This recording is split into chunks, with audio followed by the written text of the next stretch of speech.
There we go. All right, so we are going to be going over what it takes to find an agent's personal contact information. And it's actually rather simple once you understand how to do it. So the first thing that we're going to do is find out, well, who the agent is on a contract. Great. So we're going to scroll down on the contract as we receive it. And notice that at the end here, you have all of their info. Now, what we really want is where do they live, what's their cell phone number, and what's their email address. All right, and that's the stuff that we're going to be inputting into our system. So please keep that in mind. All right, so the first thing we're going to do is we're going to go to the TREC website. If you don't have that, if you don't have that already searched, then you can literally just go type TREC up top. Okay, and you should get a.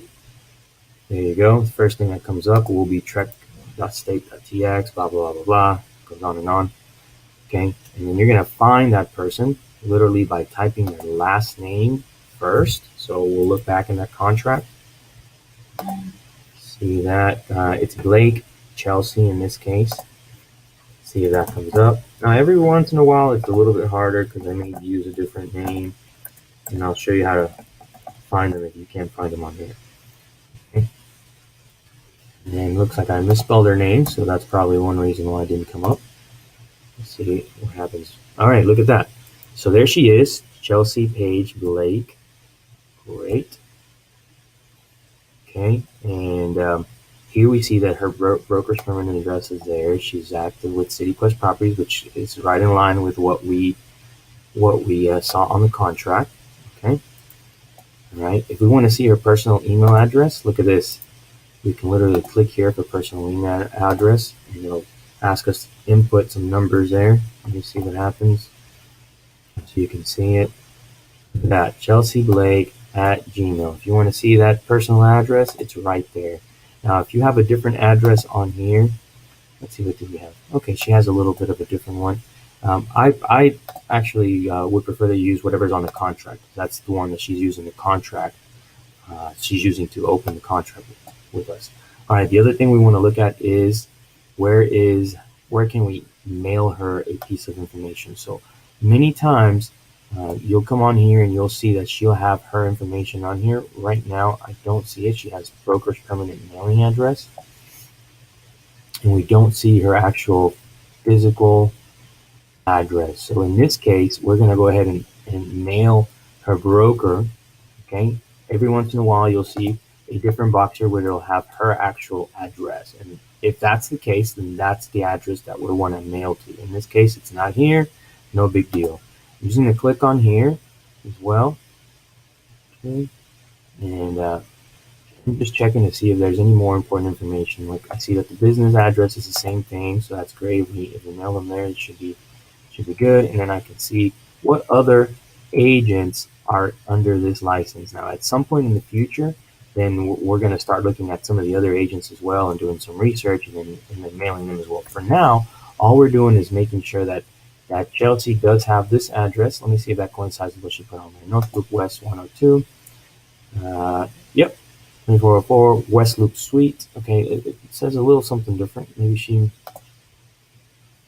It's a little something different. So let's just use what's on here. All right. And what we're going to do is we're going to write a quick little quick little thank you card. And it's going to say, Chelsea, we are excited to be working with you. We look forward to working with you in the future and are looking forward to continuing our business relationship. It doesn't have to be very long at all. It can be very, very simple.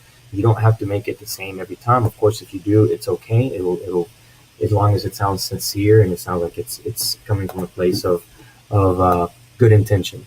All right. The idea behind this is that we want to recruit as many good agents as possible, and this is step one to recruiting them by letting them know that we appreciate their business. This is a really good special touch. We're going to not only send them this when they open title, but we're going to send them a congratulations card once they close the transaction with us. Once they close the transaction with us, the card will say something a little different. It'll say something like, congratulations on the closing. Please reach out to us if you've ever considered moving your license, something like that. Of course, we'll come up with that verbiage later. The idea is they're going to get two personalized cards from us. One that we're going to send out by mail, and the next one that we're going to hand to them at closing. in order to potentially plant the seed of them joining our team. Does that make sense? All right. Do you have any questions on how you do something like this, Elizabeth?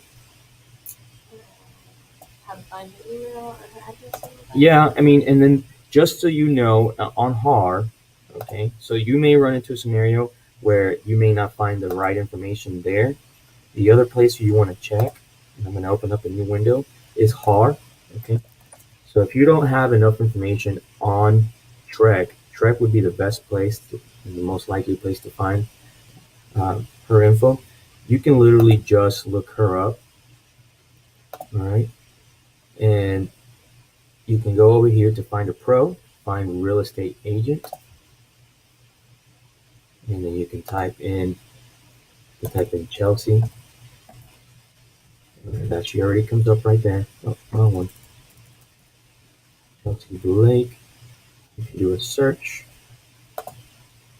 and there you have it. At that point, you even know at this point what she looks like, which is crazy. All right, now you can click on her name there, and it should bring up more information, where she's at, what she stands for. This is all really good information. This is stuff we'll look up later. For now, we're just looking where we can mail her a little card to. Okay, so you can see that she's got some other stuff active. That's great. And down the road, if this is someone that qualifies and we want to continuously pursue them, we may actually set up a deal where we see what they've closed. Let's, like, for example, this one's option pending, and every time they close on something, we'll congratulate them.